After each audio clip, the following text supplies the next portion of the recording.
ఒకసారి తెలంగాణ పార్లమెంట్ కు సంబంధించి ఈసీఐ వెబ్సైట్ ఏం చెప్తుందో చూద్దాం. తెలంగాణ పార్లమెంట్ సంబంధించి ఈసీఐ వెబ్సైట్ ఇంకా అప్డేట్ చేయలేదు. అయితే నంద్యాలలో టీడీపీ ఎంపీ అభ్యర్థి బైరెడ్డి శబరి 113 ఓట్ల ఆధిక్యతలో ఉన్నారు. ఇది మనకు తెలుస్తుంది. అదేవిధంగా తెలంగాణ పార్లమెంట్ సంబంధించి చూద్దాం. సికింద్రాబాద్ లో కిషన్ రెడ్డి లీడింగ్ లో ఉన్నారు. బీజేపీ అభ్యర్థి టఫ్ ఫైట్ ఎదుర్కొన్నారని చెప్పారు, బట్ చాలా కంఫర్టబుల్ మెజార్టీ ఉన్నారు.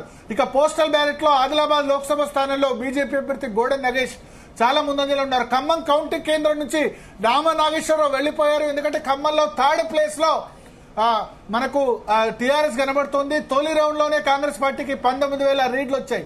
ఖైరతాబాద్ నియోజకవర్గంలో కిషన్ రెడ్డికి మొదటి రౌండ్ ముగిసేసరికి 1212 ఓట్ల ఆధిక్యత కనబడిచింది. అదేవిధంగా పెద్దపల్లిలో వంశీ లోక్సభ స్థానంలోని చెన్నూరు నియోజకవర్గం ఆయన ఫాదర్ వివేక్ వెంకటస్వామి ప్రాతినిధ్యం వహిస్తున్న నియోజకవర్గం. ఇక్కడ 816 ఓట్ల లీడ్ వంశీకి వచ్చింది. ఖానాపూర్ నియోజకవర్గంలో మొదటి రౌండ్ లో కాంగ్రెస్ అభ్యర్థి కంటే బీజేపీ అభ్యర్థి గోడెన్ నగేష్ 605 ఓట్లతో మెజార్టీలో కనిపిస్తున్నారు.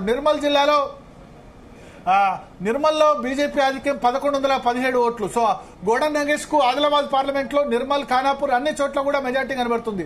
ఆసిఫాబాద్ లో మాత్రం కేవలం కాంగ్రెస్ అభ్యర్థి కు ఆత్రం సుగుణకు మెజార్టీ కనబడుతుంది. మిగతా ఆదిలాబాద్ పార్లమెంట్ సెగ్మెంట్ లోని 6 స్థానాల్లో కూడా క్లియర్ గా గోడెన్ నగేష్ మెజార్టీ సాధిస్తున్నట్టుగా అర్థమవుతుంది. ఖమ్మం కౌంటింగ్ కేంద్రం నుంచి నామా నాగేశ్వరరావు వెళ్లిపోయారు.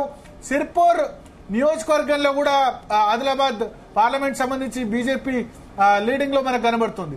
ఎన్డీఏ 300 లీడ్ ఆల్రెడీ కంప్లీట్ అయింది. ముషీరాబాద్ నియోజకవర్గంలో కిషన్ రెడ్డికి 2662 ఓట్ల లీడ్. ఇక బండి సంజయ్ లీడింగ్ లో ఉన్నారు. మాజీ రాష్ట్ర అధ్యక్షుడు బండి సంజయ్ లీడింగ్ లో ఉన్న పరిస్థితి.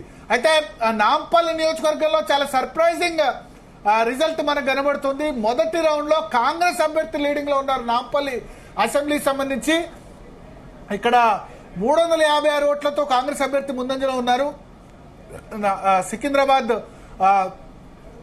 పార్లమెంట్ సెగ్మెంట్ కిందకి నాంపల్లి వస్తుంది. ఇక్కడ బీజేపీకి 2951, కాంగ్రెస్ అభ్యర్థి దాని నాగేంద్రకు 3300 ఓట్లు వచ్చాయి. జహీరాబాద్ సంబంధించి మొదటి రౌండ్ లో కాంగ్రెస్ పార్టీ స్వల్ప ఆధిపత్య కనబరుస్తుంది, 238. నాంపల్లి నియోజకవర్గంలో రెండో రౌండ్ లో కూడా కాంగ్రెస్ కు మెజార్టీ వచ్చింది. ఇక్కడ కిషన్ రెడ్డికి లాస్ట్ టైం కూడా మెజార్టీ రాలేదు. వరంగల్ సంబంధించి చాలా సర్ప్రైజింగ్ గా ఉంది. కడియం కావ్య వెనకంజలో ఉన్నారు, ఆరూరి రమేష్ ముందంజలో ఉన్నారు. సో ఇప్పటివరకు సమాచారం అందుతున్న మేరకు బీజేపీ ఆదిలాబాద్, కరీంనగర్, నిజామాబాద్, వరంగల్ అన్ని చోట్ల కూడా లీడింగ్ లో కనబడుతుంది. ఇక ఆసిఫాబాద్ నియోజకవర్గం సంబంధించి ఆదిలాబాద్ నియోజకవర్గంలో ఆసిఫాబాద్ సంబంధించి ఆత్రం సుగుణ ముందంజలో కనబడుతున్నారు. బట్ ఓవరాల్ గా ఆదిలాబాద్ లో గోడెన్ నగేష్ మనకు మెజార్టీ కనబడుతున్నారు. భువనగిరిలో కాంగ్రెస్ కంచుకోట భువనగిరిలో బూర నర్సయ్య గౌడ్ లీడింగ్ లో కనబడుతున్నారు. 117 ఓట్ల లీడింగ్. మొదటి రౌండ్ లో బీజేపీకి 3976 వచ్చాయి, కాంగ్రెస్ కు 3976 వస్తే కాంగ్రెస్ కు 3859 వచ్చాయి, బీఆర్ఎస్ కు 2681 వచ్చాయి. మహబూబ్ నగర్ రేవంత్ రెడ్డి సొంత గడ్డలో డీకే అరుణ ముందంజలో మనకు కనబడుతున్నారు. మహబూబాబాద్ పార్లమెంట్ సెగ్మెంట్ లో కాంగ్రెస్ పార్టీ చాలా కంఫర్టబుల్ మెజార్టీ సాధిస్తుంది, 4561 కనిపిస్తున్నారు.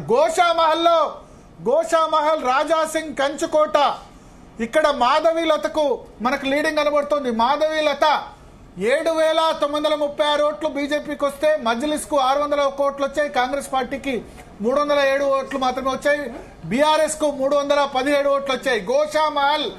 సో ఇప్పటి వరకు మనకు హైదరాబాద్ పార్లమెంట్ సెగ్మెంట్ సంబంధించి గోషామహల్లో భారీ ఆధిక్యత. మజ్లిస్ కు కేవలం 600 ఓట్లు, బీజేపీకి 7900 అంటే 7300 ఓట్ల ఆధిక్యతలో మాధవీలత ఉన్నారు. ఓవరాల్ గా ఇప్పుడు హైదరాబాద్ లో ఆధిక్యతలో మాధవీలత ఉన్నట్టే లెక్క. ఎందుకంటే బహదూర్పుర, కార్వాన్, యాకుత్పుర వీటికి సంబంధించి ట్రెండ్స్ రాలేదు. మాధవీలత ఆధిక్యత కనబరుస్తున్నారు. గోషామహల్ నియోజకవర్గం ఎందుకంటే గోషామహల్లో ఎక్స్పెక్టెడే. ఇక్కడ రాజాసింగ్ ఎప్పుడు గెలుస్తుంటారు. ఇక్కడ మజ్లిస్ కు కేవలం 600 ఓట్లు మాత్రమే పోలైతే మాధవీలతకు 7936. సో మాధవీలత హైదరాబాద్ పార్లమెంట్ సంబంధించి ఇప్పుడు ముందంజలో ఉన్నట్టుగా లెక్క. పెద్దపల్లి లోక్సభకు సంబంధించి కాంగ్రెస్ పార్టీ అధికతలో కనబడుతుంది. బెల్లంపల్లి చెన్నూరు నియోజకవర్గంలో మొదటి రౌండ్ కౌంటింగ్ పూర్తయ్యేసరికి కాంగ్రెస్ అభ్యర్థి వంశీకృష్ణ 2416 ఓట్ల ఆధిక్యతలో కనబడుతున్నారు. పెద్దపల్లిలో బెల్లంపల్లి చెన్నూరు ఈ రెండు కూడా ఆయన ఫాదర్ వివేక్ వెంకటస్వామి, అదేవిధంగా పెద్దనాయన వినోద్ వెంకటస్వామి వీళ్ళిద్దరు కూడా చేస్తున్న నియోజకవర్గంలో ఉన్నారు. ఈటెల రాజేందర్ చాలా కంఫర్టబుల్ మెజార్టీ దిశగా దూసుకుపోతున్నారు. 11,000 లీడ్ లో ఈటెల రాజేందర్ ఉన్నారు. ఈటెల రాజేందర్ కు బహుశా 2 లక్షల మెజారిటీ మల్కాజ్గిరి పార్లమెంట్ లో వస్తుందంటారు. రాష్ట్రంలోనే హైయెస్ట్ మెజారిటీ తనకు వస్తుందని ఈటెల రాజేందర్ ఆశాభావంతో ఉన్నారు. ఎందుకంటే హైయెస్ట్ ఓట్స్ 34 లక్షల ఓట్లు మల్కాజ్గిరి పార్లమెంట్ సెగ్మెంట్ లో ఉన్నాయి. రాష్ట్రంలో అత్యధిక ఓట్లు పోలైంది, అత్యధిక ఓట్లు ఉంది మల్కాజ్గిరి పార్లమెంటే. ఈటలకు కేక్ వాకే అంటున్నారు. హైయెస్ట్ మెజారిటీ తను తెచ్చుకుంటానన్న దామాలో ఉన్నారు. దానికి తగ్గట్టే 11,000 ఓట్ల లీడ్ మనకు కనబడుతుంది. ఖమ్మంలో కాంగ్రెస్ పార్టీ 19,000 లీడ్ ఉంది. సో ఈటల రాజేందర్కి ఎక్కువ మెజార్టీ వస్తుందా, ఖమ్మంలో మెజార్టీ వస్తుందా అన్న చూడాలి. మెదక్లో సర్ప్రైజింగ్ మాధవనేని రఘునందన్ రావు 800 ఓట్ల ఆధిక్యంలో ఉన్నారు. మెదక్ మీద బీఆర్ఎస్ హోప్స్ పెట్టుకుంది, కానీ మెదక్ లో బీఆర్ఎస్ ప్రస్తుతం 3rd పొజిషన్ లో ఉంది. బీజేపీ 3,515 ఓట్లు, కాంగ్రెస్ 2,740 ఓట్లు, బీఆర్ఎస్ 2,425 ఓట్లు. సో మాధవనేని రఘునందన్ రావు 815 ఓట్ల ఆధిక్యంలో ఉన్నారు. మంచిర్యాలలో చెన్నూరు నియోజకవర్గ ఓట్లో గోమాస శ్రీనివాస్ 3,101 ఓట్లు వచ్చాయి. గడ్డం వంశీకృష్ణకు 3,770, కొప్పుల ఈశ్వర్ 1,692. సర్ప్రైజింగ్, చెన్నూరులో లాస్ట్ టైం బీజేపీకి 3,000 ఓట్లు వస్తే ఇప్పుడు మొదటి రౌండ్ లోనే 3,000 ఓట్లు వచ్చాయి. చెన్నూరులో మొన్న అసెంబ్లీ ఎన్నికల్లో మొత్తం ఓవరాల్ కౌంట్ బీజేపీకి 3,000 ఓట్లు వస్తే కేవలం ఫస్ట్ రౌండ్ లోనే బీజేపీకి 3,100 ఓట్లు వచ్చాయి. బాల్క సుమన్ అడ్డాది టీఆర్ఎస్ సంబంధించి. అయితే కొప్పుల ఈశ్వర్ అక్కడ 3వ స్థానంలో మనకు కనబడుతున్నారు. బెల్లంపల్లి నియోజకవర్గంలో గోమా శ్రీనివాస్ కు 1,753, గడ్డం వంశీకృష్ణకు 3,499, కొప్పుల ఈశ్వర్ కు 1,190 ఓట్లు. అదేవిధంగా బెల్లంపల్లి నియోజకవర్గంలో 2 రౌండ్ల ఓటింగ్ పూర్తయ్యేసరికి కాంగ్రెస్ అభ్యర్థి 1959 ఓట్ల లీడింగ్ లో మనకు కనబడుతున్నారు. ఇక చీపురుపల్లిలో బొత్స సత్యనారాయణ, గజపతి నగర్ లో బొత్స అప్పలనరసయ్య ఇద్దరు లీడింగ్ లో కొంత పార్లమెంట్ సంబంధించి సర్ప్రైజింగ్ మాధవనేని రఘునందన్ రావు లీడింగ్ లో ఉన్న పరిస్థితి. ఇక మనం ఒకసారి ఎలక్షన్ కమిషన్ సంబంధించిన వెబ్సైట్ కూడా ఒకసారి చూద్దాం. ఎలక్షన్ కమిషన్ లెక్కల ప్రకారం ఆంధ్రప్రదేశ్ పార్లమెంట్ లో ప్రధానంగా మనం చూసుకుంటే వైఎస్ఆర్సీపీ 2 స్థానాల్లో మనకు ఆధిక్యత కనబడుతుంది. ఖమ్మంకు సంబంధించి చూసుకుంటే సెకండ్ రౌండ్ లో లీడ్ 46,000 ఓట్ల ఆధిక్యతలో ఖమ్మం పార్లమెంట్ లో ఉంది. సెకండ్ పొజిషన్ కు బీఆర్ఎస్ వచ్చింది. 3rd పొజిషన్ లో బీజేపీ ఉన్న పరిస్థితి. తెలంగాణ ఎంపీ పార్లమెంట్ ఫలితాల్లో మాత్రం బీజేపీ సునామీ కనిపిస్తోంది. ఓవరాల్ గా వరంగల్ వెస్ట్ లో బీజేపీ ఆధిక్యతలో మనకు కనబరుస్తోంది. పరకాల సెగ్మెంట్ లో మాత్రం కాంగ్రెస్ పార్టీ కొంత ముందంజలో ఉన్న పరిస్థితి. భువనగిరి పార్లమెంట్ సంబంధించి కూడా బీజేపీ లీడింగ్ లో ఉన్న పరిస్థితి. జహీరాబాద్ లో కాంగ్రెస్ అభ్యర్థి ముందంజలో ఉన్నారు. కరీంనగర్ పార్లమెంట్ లో మొదటి రౌండ్ లో బీజేపీ ముందంజలో ఉన్నారు. ధర్మపురి అరవింద్ నిజామాబాద్ పార్లమెంట్ లో ముందంజలో ఉన్న పరిస్థితి. మల్కాజ్గిరిలో ఈటల రాజేందర్ ముందంజలో ఉన్నారు. కిషన్ రెడ్డి లీడ్ లో ఉన్నారు.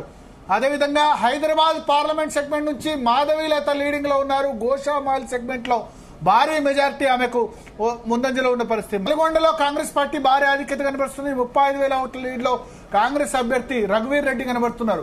నల్గొండ, ఖమ్మం, మహబూబాద్ ఈ మూడు జహీరాబాద్ 4 చోట్ల కాంగ్రెస్ పార్టీ ఆధిక్యత కనబడుతుంది. మిగతా అన్ని చోట్ల కూడా బీజేపీ లీడింగ్ లో ఉంది. హైదరాబాద్ పార్లమెంట్ సెగ్మెంట్ లో కూడా ప్రస్తుతానికి బీజేపీ లీడ్ లో ఉంది. గోషమాల్లో భారీ మెజార్టీ రావడమే దీనికి కారణంగా చెప్తున్నారు.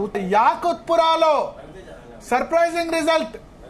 లవితేజ మా ప్రతినిధి లైవ్ లో సిద్ధంగా ఉన్నారు. యాకుత్పురాలో మాధవీలతకు మొదటి రౌండ్ లో 3,785 వస్తే అసౌద్దీన్ ఓవైసీకి 2,521 ఓట్లు వచ్చాయి. యాకుత్పురాలో కూడా మాధవీలత 1,200 ఓట్ల లీడింగ్.